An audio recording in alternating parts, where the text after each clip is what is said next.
2014க்கு பிறகு ஒன்றிய அரசு RSS சித்தாந்தத்தின் அடிப்படையில் கல்வியை பலவீனமாக்கி கொண்டே வந்தது.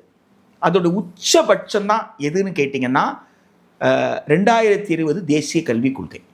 2020 தேசிய கல்விக் கொள்கை அப்படின்றது ஒரு கொள்கை ஆவணமே தவிர அது ஒரு எக்ஸிக்யூட்டிவ் ஆர்டர் கிடையாது, அது சட்டமும் கிடையாது, அது நாடாளுமன்றத்தில் இயற்றப்பட்ட சட்டமும் கிடையாது, அல்லது நாடாளுமன்றத்தில் இயற்றப்பட்ட சட்டத்தின் அடிப்படையில் பிறப்பிக்கப்பட்ட உத்தரவும் கிடையாது. அது ஒரு கொள்கை தான்.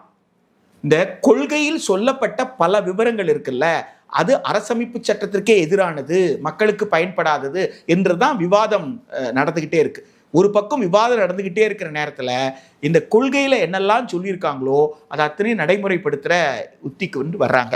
நீங்கள் அந்த தேசிய கல்விக் கொள்கை 2020 ரொம்ப கூர்மையாக கவனித்தால் அவர்கள் எல்லாவற்றையுமே டிஜிட்டலைஸ் பண்ணுறது அப்படின்ற ஒரு விஷயத்தை கொண்டு வர்றாங்க. அதாவது 3ஆம் வகுப்புக்கு நடத்தப்படுற தேர்வு கூட டிஜிட்டலைஸ் பண்ணலாம், ஆன்லைனில் நீங்கள் எக்ஸாம் எழுதிக்கலாம்.